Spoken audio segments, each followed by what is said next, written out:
국가직 정보보호론 해설 강의를 하게 된 해커스 공무원의 곽국훈입니다. 진행하도록 하겠습니다. 보시면은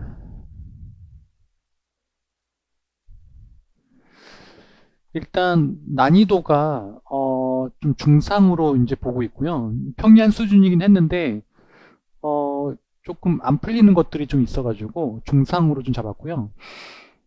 일단 12번 문항 같은 경우에 순서는 맞아요. 순서는 맞는데 PDCA가 아니고 PDCA로 이제 분류가 PDCA로 분류를 하게 돼 있잖아요. 근데 그게 아니고 어, PPDCA 요거 하나로 보고 PPDCA로 분류가 돼서 좀 오류가 있고요. 근데 이제 순서 맞으니까 그냥 넘어간 것 같고, 그 다음에 20번 문항 같은 경우에는 좀 생소한 법규가 출제돼서 풀이에 좀 어려움이 있었다라고 우리가 보여지고 있고, 그래서 그의 문제들은 전반적으로 평이한 수준이었고, 해당 문항으로 인해서 체감 난이도가 좀 상승할 수 있는 그런 거라고 보시면 될 것 같고, 그런 다음에 특히 이제 이번에 법규 문제가 한 세 문제 정도 출제됐잖아요. 그 중에서도 개인정보보호법이 두 문제 출제됐는데, 어쨌거나 지속적으로 출제되고 있으니까 향후 시험 대비해서는 뭐 지방직을 준비하던 아니면 우리가 다음 연도를 준비하던 기본적으로 법규 학습, 특히 개인정보보호법에 대해서는 우리가 정리를 하고 갈 필요가 있다라고 보시면 될 것 같고, 그래서 이를 바탕으로 적정 점수 분포는 85에서 90점으로 보고 있습니다. 그렇게 하시면 되고, 일단 1번 보시면은 일반 해시함수의 응용으로 적합하지 않은 것은 무엇입니까? 얘기를 우리가 하고 있는데, 일단 전자서명, 우리가 이제 해시값에 서명하잖아요. 시간을 단축하기 위해서. 그리고 일방향을 이용해서 의상함수 생성할 수 있고, 그리고 소프트 변경, 우리가 이제 해시값 비교해가지고 변경을 검출할 수 있고, 그것들을 할 수 있고, 데이터 암복호화는 할 수 없다라는 거죠. 저거는 일반 해시함수의 어떤 기능이 아니다라고 보시면 될 것 같고, 2번 보시면은 RS의 암호 알고리즘에 대한 설명으로 옳지 않은 것은 무엇입니까? 얘기를 하고 있어요. 네, 쉬운 문제였죠. 일본의 공개키 기반 암호 방식이다. 맞죠? 공개키 기반 암호 방식이고, 그 다음에 이번에 개인 키는 공개하지 않고 비밀로 유지한다. 맞는 지문이죠. 그리고 3번에 큰 수의 소인수 분해를 어렵다는 특성을 이용한다. 맞는 지문이고, 그 다음에 4번에 공개키로 암호화 메시지는 전자서명 기능을 제공하나요? 개인키로 암호화 메시지죠. 수공암, 송개서, 송신자의 개인키로 서명하라고 했잖아요. 그죠? 그거는 4번은 잘못되었다라는 거고, 그 다음에 3번에 보면은 3번에 DBMS에서 데이터베이스 객체에 대한 권한 부여를 위해 사용하는 SQL 명령어는 무엇입니까? 얘기를 하고 있는데, 권한 부여는 grant이고, 얼터는 이제 컬럼 속성 추가하는 거고, 인서트는 속성의 어떤 값을 넣는 거고요. 커밋은 이제 실행하기 위해서 커밋하기 위한 거잖아요.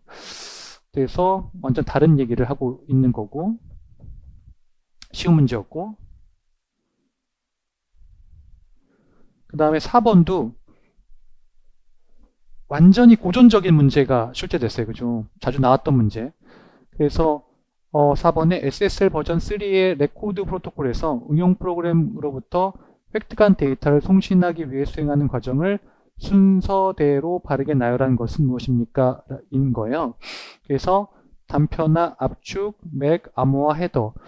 그래서 외울 때 단압, 맥, 암, 해 뭐 이런 식으로 외우시면 돼요. 이렇게 외워가지고 무조건 외우고 계셔야 된다라는 거고, 쉬운 문제였고,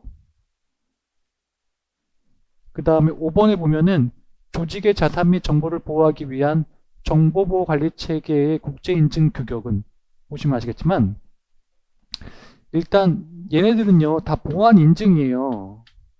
문제가 되게 쉽게 나왔어요. 그러니까 정보보호관리체계는 4번에 27001밖에 없어요. 그렇게 되는 거고, 보안 인증 중에 얘는 이제 미국, 얘는 유럽, 얘는 이제 국제 공통으로 가는 거잖아요. 그렇게 이해하시면 괜찮을 것 같고,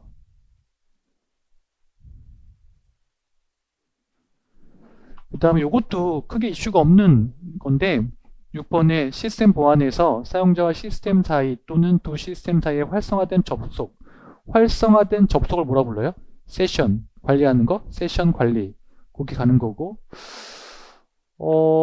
일단 이번에 권한 관리 같은 경우에는 일반 사용자의 권한이나 그런 것들을 관리해 가지고 관리자 권한으로 가는 거를 이렇게 보호하는 걸 얘기하는 거고, 로그 관리는 이제 사후 추적을 위해서 이제 로그 같은 것들을 잘 관리해가지고 그런 얘기를 하고 있는 거고, 취약점 관리는 이제 어떤 시스템이 갖고 있는 취약점, 약점 같은 것들을 관리하는 거잖아요. 그런 것들을 리스트화하는 걸 얘기하고 있는 거고, 그 얘기인 거고. 그 다음에 이것도 크게 어렵지 않았죠. 보면은 7번에 다음 설명에 해당하는 정보보호 위험 분석 방법은 인데 여러 가지 방식으로 풀 수 있는데 일단 정성적 끝났죠. 왜냐하면 정성적인 거는 얘밖에 없어요. 확률 분포나 과거 자료 분석이나 수학 공식은 정량이에요. 정량. 그리고 두 번째 보면 시스템에 관한 전문적인 지식을 가진 전문가 집단을 구성하고 라고 되어 있잖아요. 델파이법. 완벽하게 델파이법인 거고, 그 다음에 확률 분포는 위험을 이제 확률을 이용해서 처리를 하는 거고, 그 다음에 과거 자료는 과거 자료, 그러니까 과거에 발생했던 게 앞으로도 발생할 가능성이 있어서 과거 자료 이용하는 거고, 그 다음에 수학 공식은 이제 수학 공식을 이용해서 위험을 분석하는 거잖아요. 그렇게 이해를 하시면 괜찮을 것 같고, 그 다음에 보면은 8번에 캡차에 대한 설명으로 옳지 않은 것. 일단 캡차는 우리가 어떤 사이트에 가입하려고 할 때 자동화된 가입을 방지하기 위해서 사람인지 테스트하기 위한 그 찌그러진 문자 같은 것들을 의미하는 거잖아요. 그래서 1번에 컴퓨터와 사람을 구분하기 위한 자동화된 공개 튜링 테스트라고 할 수 있다. 맞고요. 일단 튜링 테스트는 처음에 나왔던 게 앨런 튜링이 기계인지 아니면 사람인지를 구분하기 위해서 만들어진 테스트인 거거든요. 여기에 지금 그걸 얘기하고 있는 거고, 그 다음에 3번에 다양한 이미지, 왜곡된 문자, 잡음 섞인 소리를 사용할 수 있다. 맞는 얘기고, 4번에 대부분의 사람들이 통과하기는 쉽지만 컴퓨터가 통과하기에는 불가능하거나 어려워야 한다라는 얘기를 하고 있는 거고, 일단 이번에 기밀성을 보장하기 위한 암호의 한 형태는 아니죠. 뜬금없는 얘기를 하고 있고,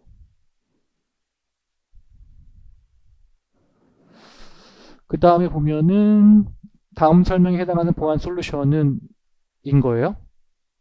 IP 관리 시스템에서 발전한 것으로 맥 주소를 기반으로 접근 제어 및 인증을 수행해서 보안 정책에 부합되는 단말기에만 네트워크의 자원을 이용을 허용한다. 요거는 누가 봐도 낙이죠, 낙.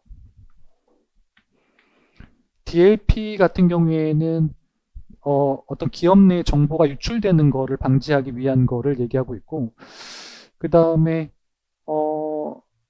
VPN 같은 경우에는 프라이빗 네트워크랑 그 다음에 퍼블릭 네트워크의 장점을 결합한 거를 얘기하고 있고, 그래서 일반 망에서 암호화 같은 것들을 하는 걸 얘기하고 있잖아요. 그죠? 그리고 이제 PIMS는 개인정보 관리 체계를 의미하고 있고, 그래서 ISMS랑 PIMS 그렇게 같이 우리가 배웠잖아요. 그렇게 이해하시면 되고,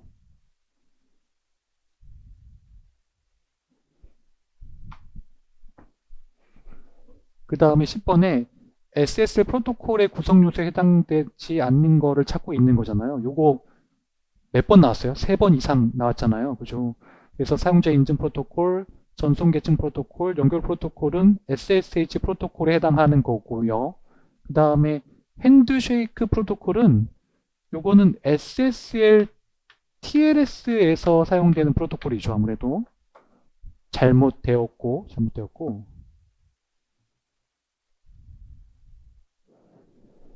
그 다음에 보면은 11번에 대검찰청 디지털 증거의 수집 분석 및 관리 규정상 전자정보 압수수색 검증의 기본 원칙이 아닌 것인 것은, 이거는 생소한 유형은 맞는데 왜 제가 이제 어려운 축에 속한다고 표현을 하지 않는 이유는 뭐냐면, 이 문제는 처음엔 당황할 수 있는데 그냥 문제를 뜯어보면은 충분히 맞출 수 있는 문제예요. 왜 그러냐면, 이게 디지털 증거의 수집 분석 및 관리 규정에서 전자정보 압수수색 검증 기본 원칙 보면은, 이게 뭐 포렌식이랑 그런 거랑도 연관이 되어 있는 거잖아요. 그렇다고 본다면 당연히 적법 절차의 준수라든지, 아니면 증거의 신뢰성 유지라든지, 아니면 증거의 원본성 유지는 우리가 알고 있는 정보예요. 그죠? 근데 이거를 왜 기밀성을 유지해야 될까요? 기밀성은 유지할 필요가 없죠. 왜냐하면 수집, 분석, 관리, 그리고 압수수색, 검증하는 거는 기밀성이랑 무관한 거예요. 기밀성을 보호하는 건데, 이거는 압수해가지고 디지털 증거를 포렌식을 이용해서 뭔가를 밝혀내는 거잖아요. 기밀성이랑 반대 개념이라니까요. 그렇게 이해하시면 되시고, 충분히 풀 수 있는 문제였다라는 거고,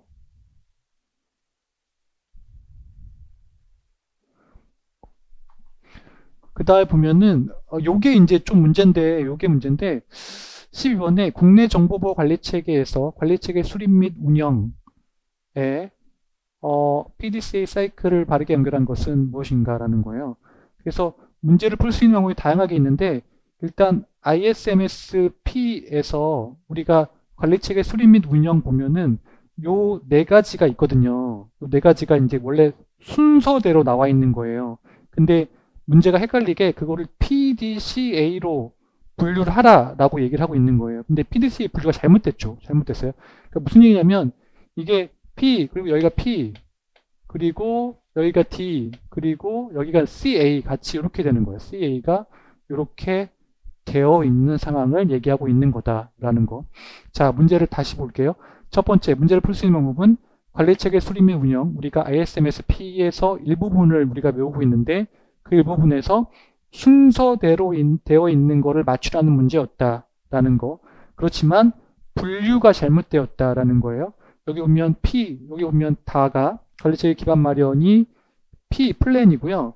그 다음에 위험 관리가 플랜 쪽이에요. 플랜 쪽이고, 그 다음에 운영은 두고요. 그 다음에 점검 및 개선은 CA가 된다라고 정리를 하셔야 된다라는 거. 뭔가 좀 오류가 있는 것 같고,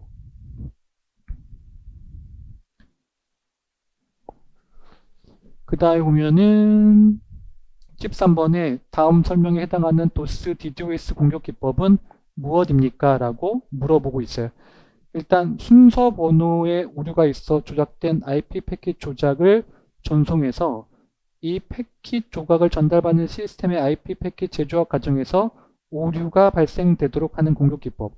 우리가 이제 티어드롭을 보면, 티어드롭 같은 경우에 우리가 이제 TCP랑 UDP가 있다고 말씀드렸고, TCP 상에서는 순서 번호가 겹치는 거고요. 그리고 UDP는 순서 번호가 없기 때문에 여기 나와 있는 것처럼 프래그먼트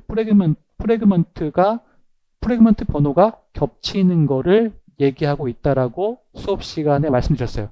그렇게 정리를 하시면 되고, 그 다음에 스머프 같은 경우에는 다이렉트 브로드캐스트랑 ICMP를 이용한 공격 기법이고, 그 다음에 ICMP 플루딩은 핑을 여러 개 많이 보내는 거, 핑을 굉장히 많이 보내는 거를 얘기하고 있고, 버퍼 오버플로우 공격은 버퍼를 오버플로우 시켜서 결국에는 함수의 복귀 주소를 변경하는 공격이다라고 우리가 정리를 하실 수 있다라는 거고,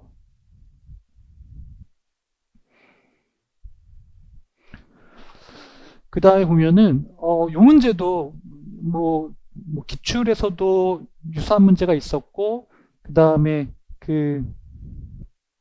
우리 이제 모의고사나 그런 데서도 봤던 문제 중에 유형 중에 하나인 건데, 우리가 14번에 복호화 과정이 다음 그림에 해당하는 블록 암호 운영 모드는 무엇입니까? 얘기를 하고 있는 건데, 일단 CTR은 카운터가 없기 때문에 안 되고, ECB는 1대1로 되어 있지 않기 때문에 안 되고, 일단 CBC랑 CFB 둘 중에 하나인데, 일단 보면은 뭘 하고 있냐면 전 단계 암호문이니까 일단 CFB랑 CBC는 맞는 건데, 전 단계 암호문을 일단 복호화를 먼저 하죠. 복호화를 먼저 하고 나중에 익스클루시브를 한다라는 거예요. 그러면은 요게 뭐냐면, 그러니까 암호화의 역순이니까 암호화를 나중에 하는 걸 찾으면 되잖아요. 근데 CBC가 암호화를 나중에 한다. 그죠? 얘는 암호화를 먼저 하고. 그래서 이번에 CBC가 답이 된다라고. 역순이니까 반대로 봐야 되는 거잖아요. 그렇게 이해하시면 되시고, 그 다음에 15번에 이 문제는 어, 당황할 수는 있는데 곰곰이 생각하면 문제를 맞출 수 있어요. 일단 제가 이번에 그 수업 들은 친구들한테도 얘기를 했는데, 무슨 얘기를 했냐면 어, 시험을 볼 때 약간의 긴장은 괜찮은데 너무 많이 하거나 너무 없어도 안 된다는 거예요. 자신의 퍼포먼스를 최대로 발휘하려면 그렇게 돼야 되는 건데, 이게 뭐냐면 그 상태에서 최적의 퍼포먼스 상태에서 문제를 보면은 문제가 보일 수 있는 문제라는 거예요. 무슨 얘기냐면 RSA 암호 알고리즘은 키를 생성하는 과정에서 법, 모듈로 연산의 곱셈에 대한 여건을 찾아야 한다. 법 26에 관한 완전 인형의 집합 G26 0부터 25에 속한 원소 중에 곱셈에 대한 여건이 존재하지 않는 것은, 문제는 되게 어렵게 되어 있는데, 말은 되게 어렵게 되어 있는데 간단하게 여건 문제인데 어떻게 나왔었죠? 7 곱하기 뭐가 해가지고 모두 26이 1이 되는지, 그리고 11이 되는지, 13이 되는지, 23이 되는지를 묻는 거예요. 이렇게 묻는 거예요. 근데 제가 이제 이 문제를 풀 때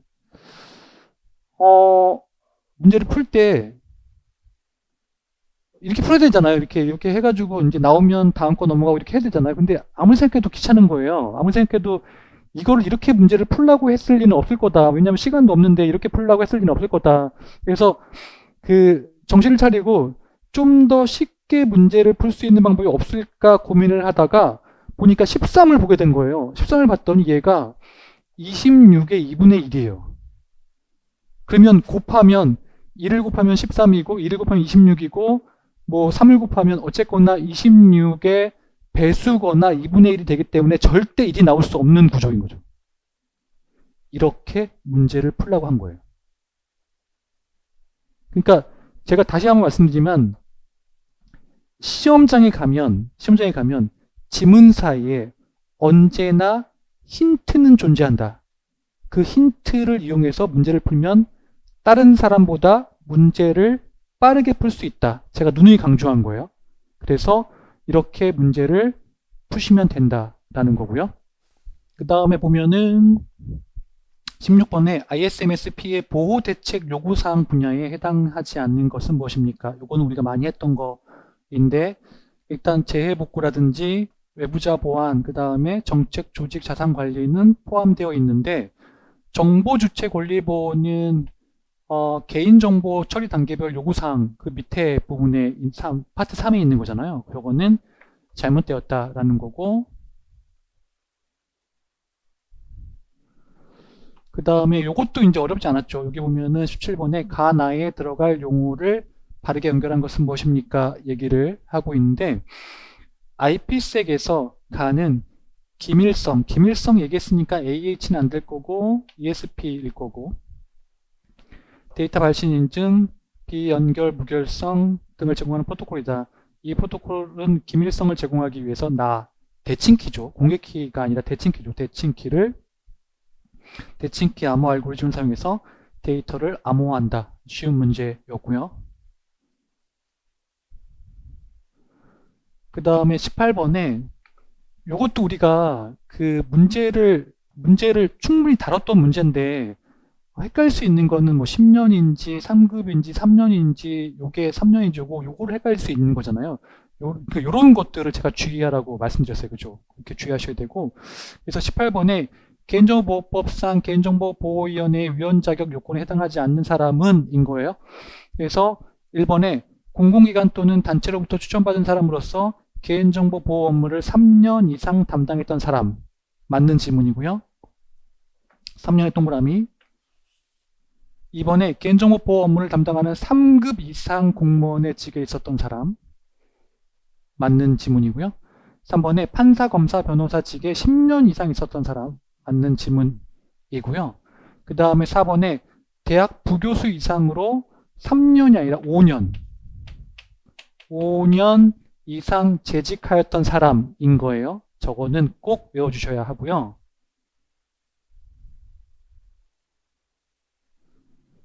그 다음에 보면은 그러니까 19번에 이것도 마찬가지로 법 두 개를 교묘히 묶는 경우가 있어요. 이것도 그런 거에 해당하는 건데 개인정보보호법상 정보주체의 개인정보 열람 요구 시에 개인정보 처리자가 정보주체에게 그 사유를 알리고 열람을 제한하거나 거절할 수 있는 경우가 아닌 것은 우리가 충분히 다뤘던 문제 중에 하나인 건데 1번에 법률에 따라 열람이 금지되거나 제한되는 경우 있을 수 있죠. 2번에 다른 사람의 재산과 그 밖의 이익을 부당하게 침해할 우려가 있는 경우 있을 수 있죠. 3번에 공공기관의 조세의 부과, 징수 또는 환급에 관한 업무를 수행할 때 중대한 지장을 초래하는 경우 있을 수 있죠. 근데 4번에 개인정보 처리자의 정당한 이익을 달성하기 위해서 필요한 경우로서 명백하게 정보 주체의 권리보다 우선하는 경우, 요거는 개인정보 수집 이용 관련된 거예요. 두 개를 합쳐 놓은 거예요. 조심하셔야 되시고,